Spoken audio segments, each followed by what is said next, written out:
Welcome to Trauma Demystified, a podcast by Bright Horizon Therapies. I'm Natalie Jovanich, your host on this journey. In this podcast, I'll draw from my professional expertise as a trauma-informed counselor and coach, as well as from my lived experience around healing trauma. In today's episode, Setting the Scene, Unveiling the Podcast Journey, I'll introduce some ground rules and what you can expect from the podcast.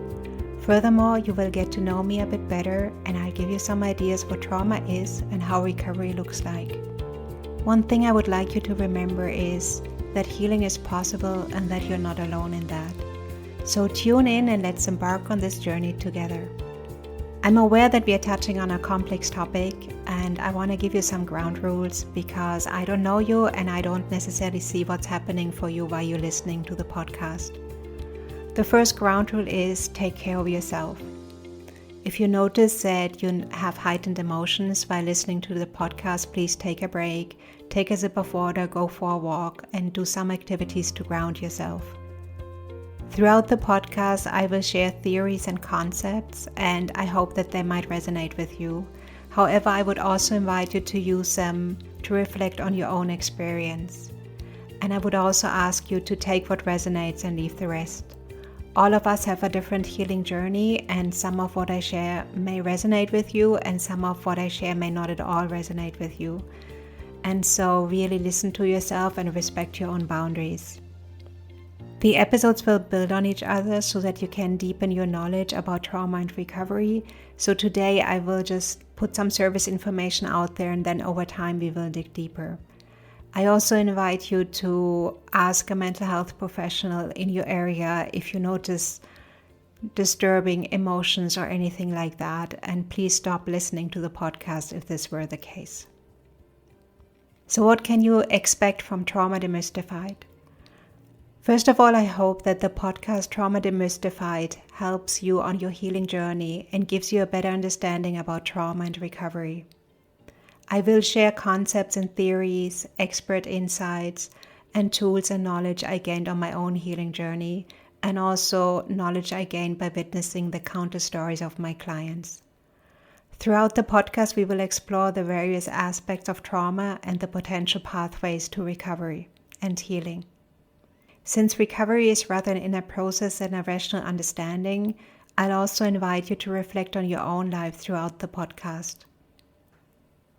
Recovery from trauma is a bit like peeling an onion. We need to peel one layer after the other. And there is a parallel with this podcast. I'm aware that I have a lot of content to share, however, I can't dump it all on you in the first episode. So I see the podcast as a continuous journey. In the beginning, we will focus more on foundational information, and we will dig deeper over time. Second, I'm aware that stigma is still prevalent in our society, and I think many of the ideas out there when it comes to trauma can be quite stigmatizing and also aren't necessarily spreading hope for recovery. So I hope that you get a sense that you're not alone by listening to the podcast, and also that you understand that healing is possible. Please note that it might be useful to also check out my blog post on brighthorizontherapist.com in addition to the podcast, since I can post more graphics on a website. And to give you time-wise some idea, I plan to post a new episode once a month during the first week of the month. So now let's share a little bit about myself. On a warm Tuesday morning in September, my mother died after a period of great suffering. I could not imagine my life without her, and I had no idea how my life was going to continue. Her doctor encouraged me to see my mother's death as though it had brought her freedom. Freedom. I sensed by the energy of her words that being free must be wonderful. Freedom was a concept that I had never been known before. Sadness and pain were what I knew. I felt that it may be a wonderful choice for my mother. I was wondering, would I have to die first to be able to be free from suffering? It was that day when I was 19 years old that I left home forever. I left behind darkness and violence and began my search for freedom. At this stage of my life, I did not know that I had experienced trauma. My childhood was overshadowed by various types of violence. However, as a child, I did not recognize the impact it had on me because it was the only normal I knew. Some of the memories and associated emotions I had buried deep behind an invisible wall to be able to survive. They reappeared over time. I had many different symptoms that are associated with trauma. However, in the beginning, I felt too scared to start my healing journey due to stigma and the belief that I would be forever broken. I needed to work through these first to find a more hopeful perspective for healing. After a while, I started my healing journey and worked with various mental health professionals. Some were useful, others were less helpful. However, all of them gave me an insight about what recovery means. Now, as a professional, I use the insights I gained in my healing to identify those approaches that are helpful and abandon others. So how does my story constitute to trauma? The definition of trauma is that it is an experience that overwhelms our central nervous system and blocks our capacity to integrate the experience emotionally. Trauma can be related to an event, a series of events, or enduring conditions in environments. So what do I mean by that? Just to give you some examples of events. Events can be incidences like accidents, natural disasters, or rapes. Enduring condition means that it's a more stressful environment and that the exposure to the traumatic event is more continuous. So enduring conditions can be, for example, emotionally abusive relationships, childhood neglect, or being targeted by systemic racism or discrimination. The other thing I want to emphasize, and I will dig deeper into that in a future episode, however, we can have either implicit or explicit memories around traumatic events. When we have explicit memories, we really remember the event, we remember the memories, and we can recall what happened in those moments to a degree. In this case, it's usually easier to understand that we have experienced trauma. Implicit memories are only felt as sensory elements without words, which means we experience the bodily and emotional sensations, but we don't have any words or pictures, and we feel these sensations disconnected from the event.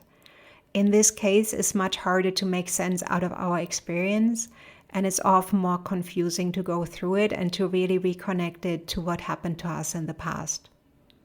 Overall, we need to say that trauma is a wound that injures us emotionally, psychologically, and spiritually. It is often more difficult to adapt after trauma happens because we don't feel a sense of inner safety.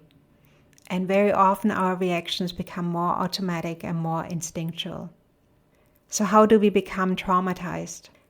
We need to be mindful that the event or the environment itself doesn't determine whether something is traumatic. It is really the individual's experience of the event and the meaning they make out of it, which in the end means if you and I were to go through the same experience, it can be traumatic for me and maybe it's not traumatic for you. So we also usually respond uniquely to what happened to us according to our inner and outer resources. For example, if we are children and something traumatic happens to us, we usually don't have the inner resources to really integrate this experience, so it's far more likely that we put memories behind a wall. However, when we are adults and we may have already developed more emotional capacity, it may be easier for us to just work through these experiences on our own. And then be aware, like, for example, how a parent responds to what happened to a child can also really make a difference in the healing journey of the individual. Also be aware that there are often complex interdependencies and layers when it comes to trauma. We need to really consider what was the family context, how were we shaped by our families, but we also need to consider how were we shaped by our social environments, like what is our intersectionality and how does society respond to us. So the experience of somebody who is Black is probably very different than the experience of somebody who is white.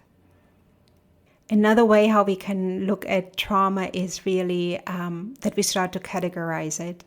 I find the categories of trauma helpful just to understand my own story and also to identify needs for recovery, because depending on the category of trauma that happened to us recovery may look slightly different. So the first one I want to touch on is shock trauma. So this happens if an individual has a shock reaction to a specific event. In general, apart from some exceptions, shock trauma is more likely that we can identify it. So examples for shock trauma is, for example, assaults or attacks. It can be car accidents, it can be falls, it can be plane crashes or near misses of accidents. Another element of shock trauma are natural disasters like earthquakes, floods, fires, or hurricanes. On a more personal level, it can also be stillbirth, miscarriages, sudden infant death syndrome, or sudden death of any loved one. Another thing where we can have shock trauma is with a diagnosis of terminal illness, or when a family member is diagnosed with a terminal illness. And I think one element that is often overlooked, we can also have shock trauma after surgeries, dental procedures, or other medical procedures. What do I mean by that? Like, for example, if a young child needs to go to the hospital just because they have a serious illness and is disconnected from their parents, like this can be a shock trauma. Another thing is if we have a really planned surgery or a planned dental procedure, we still can experience that as a shock trauma. Another category of trauma is developmental trauma. So developmental trauma occurs during childhood and adolescence. So it occurs in this critical period of our lives when we actively develop our personality and our nervous system. And so developmental trauma can be relational or it can also be systemic. So just give you some examples. Adverse childhood experience belong in the category of developmental trauma. So for example, if a parent uses alcohol or substances, or if a child is experiencing or witnessing violence or neglect in the home, if there is a chronic illness either of a parent or if the child has a chronic illness or if the child needs an invasive medical procedure. Other examples for developmental trauma is systemic oppression, racism, discrimination, and bullying. Apart from developmental trauma, we also have relationship trauma. So relationship trauma refers to trauma that we experience in relationships, either with one person or with a group. And so relationship trauma can happen on relationship level or community level. In general, relationship trauma can have a really complicated impact if the other person was in a position of trust or if the other person was supposed to be a safe place for the individual. Just to give you some example, if it was a teacher, if it was a parent, or if it was a partner. So in the category of relationship trauma, we have family and relationship violence. We have bullying, stalking, violence, robbery, physical or sexual assault. On a more community level, we have war and genocide. So now we move more in the direction of systemic and collective levels of trauma. So in this category, we have systemic violence and structural violence. And what we mean by this are the social structures and the government policies that result in mass losses, deconstruction of culture, and ongoing oppression. So just to give you some examples, it's for example the impact of colonization on indigenous people, like residential school experience or the 60s scoop in Canada. It also affects other groups that are intentionally marginalized, like people belonging to the queer community, Black people, and people of color. And in general, if somebody belongs to an intentionally marginalized community, they have less access to resources to meet their basic needs, and they often have poor health outcomes.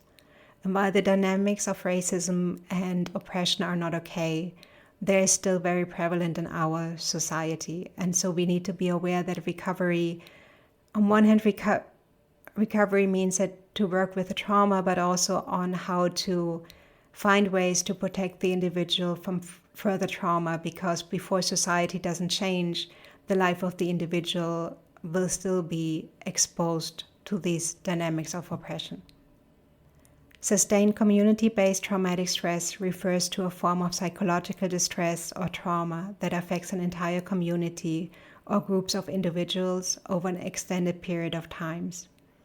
And this is a really complicated, layered experience of trauma because it usually affects the established relationships in the community. And in this area, we have war or cultural or faith-based conflicts. We also have acts of violence or loss involving the same relationships without the opportunity to fully recover. And we also have the events or the impact of multiple suicides within a community. And in general, these types of events impact the whole community and really have a ripple effect through the community. And it often affects small and remote communities in a more profound way. The next category of trauma is intergenerational and historic trauma. And what we mean by that is the ongoing wounding across generations, which comes from systemic and structural violence and oppression or other collective trauma. And while the contemporary generations may not directly undergo the same traumatic events, the influence of history persists in the present and manifests as disruptive relationships or changed teachings. And also we need to be aware that the effects of trauma can be intergenerationally passed on through epigenetics mechanisms. So in the end, the trauma doesn't change the gene, but alters how the gene functions. Therefore, we may inherit a tendency towards either vulnerability or resilience. So this can include traits like anxiety, depression, optimism, positive or negative coping. So it can go in both directions.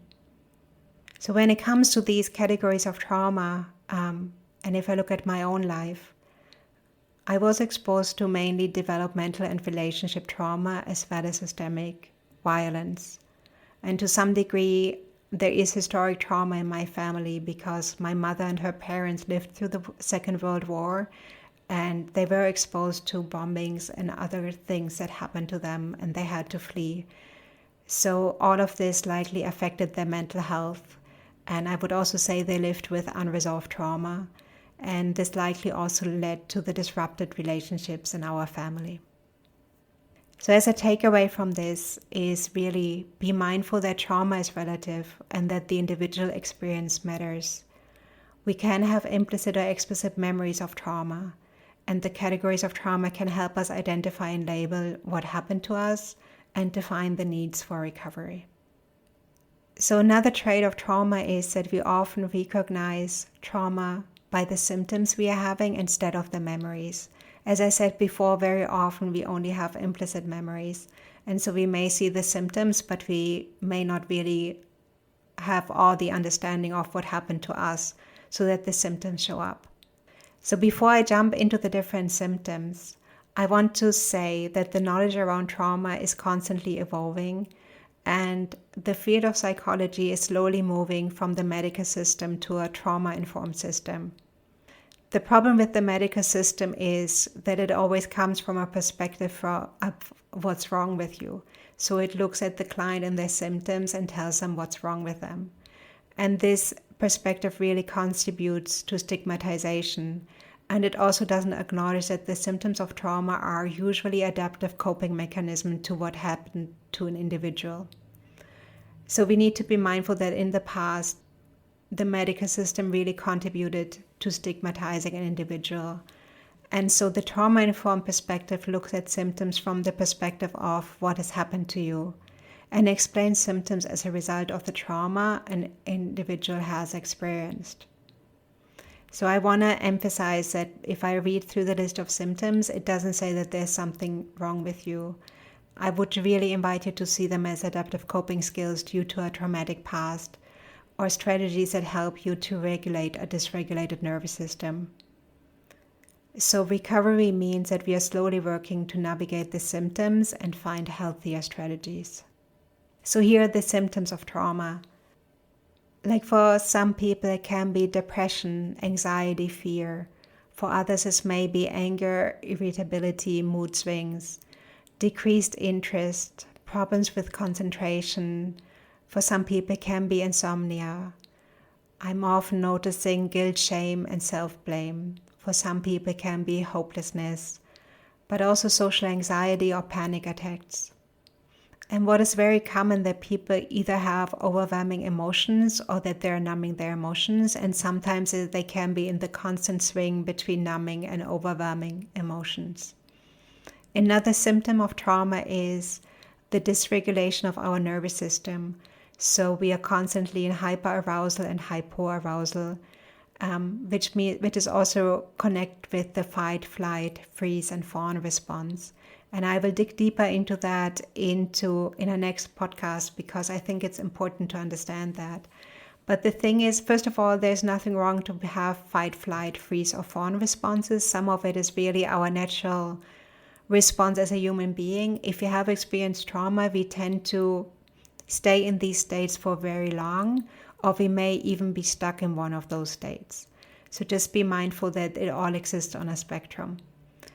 Dissociations are also a symptom of trauma. Some people may have hypervigilance and mistrust. Some people tend to have suicidality and self-injury. Some people have nightmares and flashbacks. Other people struggle with chronic pain. Another thing is that eating disorders and borderline personality disorder are very closely related to trauma and are usually as symptoms of trauma. And addictive behaviors often help us to regulate a dysregulated nervous system. So in this context, it's often related to trauma. So just looking at my own life, I'm aware that my symptoms changed over time. I used to have a lot of guilt and shame and self-blame. I was suicidal. I also had self-injury, especially in moments when I had a conflict with my partner. In the beginning, after I left home, I had a lot of nightmares and flashbacks.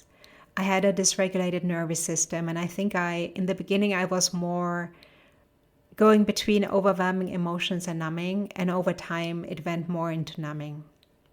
So looking at the symptoms, I would invite you to also look at yourself and explore for yourself what symptoms of trauma do you notice in yourself. So now let's jump into recovery and how can recovery look like. And before I jump into talking about recovery, just for myself, I want to say that one of the major obstacles for me to recovery were the stigmatizing beliefs that I had internalized. My family believes that people who went to counseling were crazy, and I was convinced that I was forever broken. And so as a result, I did not even think that positive change was possible, and I really dreaded to talk about my experience because I was so afraid of judgment. However, I started my healing journey indirectly by reading books from other survivors of childhood abuse. And I found a lot of comfort in reading these books because they told me that I was not alone and that I was not crazy. And over time, they really gave me the courage to start my own journey. Another obstacle I had was that I had a part within me that was very loyal to my family and that wanted to protect them. It takes a lot of courage to bring up a difficult family story in front of a counselor, and I really didn't like the judgment, and I also didn't want to blame them for their behaviors because to some degree I was aware what happened to them, and so I was aware that there was a lot of unresolved stories for themselves. It took me a while to understand that it wasn't about blaming them, but really taking care of myself and taking responsibility about what happened to me has affected me. I also need to say that I was lucky enough to find mental health professionals who didn't judge my family and responded in a compassionate way. In my 30s, I intensified my recovery. I worked with a diverse range of healthcare professionals, whether they were coaches, counselors, or facilitators of family constellations. I also did a 2-year training in family constellations, which was really essential for my recovery because people there were non-judgmental and were really giving me the space to explore the depth of what was going on in my family dynamics. My own healing journey later on inspired me to change careers, and the modalities I'm using as a counselor are founded in my healing journey from trauma, and really deep down the question what allows people to grow and heal deeply. I know that many people who come to me come with the idea that they need to fix something, but on the other hand, I think it's often the question what allows us to grow that just allows a more healthier relationship with healing. Over the years, the symptoms of trauma subsided, and I wrote my memoir, A Brave True Story, to stand up against stigma and give other survivors hope. Later in life, I experienced trauma due to systemic oppression, and in a way, the skills I had developed in my recovery from childhood trauma were useful. However, the journey was more challenging since it is a social dynamic and there's not really an escape from it. I will explain a little bit more about recovery in this episode, but I will dig deeper into it over the next episodes because I think it really matters that you understand what it means and also that you can choose healthcare professionals that really work for you. Unfortunately, not every counselor or coach is trauma-informed or works on a model that facilitates recovery from trauma. And so it is really good to understand what is good to look for. So how, in general, does recovery look like? So here's a bit of a preview concerning what recovery from trauma means. First of all, I want to emphasize that recovery looks different for each individual, and recovery also needs to be adjusted based on what happened to somebody. So my story is my story, and your recovery path may look different. There are common themes in recovery, but people need to start where they are. And depending on the phase of recovery you are in, you may need different tools and also different modalities. Recovery from trauma is based on Judith Herman's phase model for recovery from trauma, which means you don't need to jump into your most traumatic story. And very often you don't need to tell it at all to recover from trauma. So the first step to recovery is really restoring safety and stabilized life from an individual. And then at a later stage, it's about resolving the trauma, grieving the losses, and then reintegrating the individual into their lives. In general, for recovery, it means about increasing self-awareness, recognizing triggers, working with triggered parts in a way that you can manage them. It means working on emotional expression and regulation. And very often it means to reconnect with your inner felt sense without being overwhelmed in what's going on. And so every person has a different journey to reconnect with their bodies depending on what happened to us. So there is not really a timeline that you can set onto that. That is really an inner process. The other element is to learn healthy coping skills like self-soothing or inner safety. Another objective of recovery is really to create empowerment for the client so that they can regain a sense of control and feel like they are able to make choices, they're able to set boundaries, and they're able to assert one's needs and preferences. So very often when we have experienced childhood trauma, we may not recognize what our boundaries are, and we may not even be connected to our needs. So in this context, it really means to reconnect with the needs and start to identify them. Very often, recovery really involves integrating the traumatic experiences into one's life story without it dominating or defining one's identity, so that the individual can move forward with a sense of wholeness. What I find especially useful when it comes to recovery is really to see emotions and difficult emotions and beliefs as parts of us and really start doing parts work, because it helps us so that we can start to manage our different parts and recognize them, and it gives us more empowerment on how to move forward.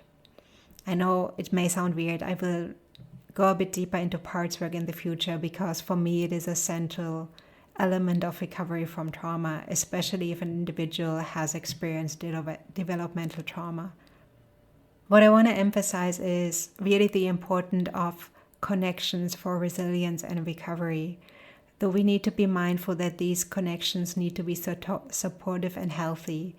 And so it is the connections within oneself, as I said in the past, connections with our parts, because sometimes we have parts that we have exiled that we don't want to look at. It is also healthy connections within the relationships we have, and also with the community and the culture we are part of. And so this is a really core element of healing trauma. And this is where I say I was really lucky, because the 2 years of my recovery, I had a support group that no matter what happened or what was going on for me, they were there for me. And so they gave me this space where I could really go to very painful places and come back, and I was aware there is somebody who cares for me. And I still remember when I worked with my own trauma, how my colleagues said to me, just repeat it, breathe, breathe. So one element of recovery is really reconnecting with our breath, because this can be very healing. So in this thing is also, I think what is essential for recovery is in a non-judgmental environment. So this was a very brief explanation about recovery. I will dig far deeper in future episodes, because this is one of the core elements of this podcast. And also, like, recovery is a journey and it is a process. So what is a takeaway from today's episode? What I would love you to take away is to understand that trauma overwhelms our nervous system and also blocks our capacity to integrate and experience emotionally. It is often easier to identify trauma by the symptoms that are present in our lives. Trauma is not a lifetime sentence, and recovery is possible. The needs for recovery really depend on what has happened to us, so it is an individual journey. Well, if you like this episode, please subscribe to Trauma Demystified. If you'd like to have more information, please check out our website, www.brighthorizontherapies.com.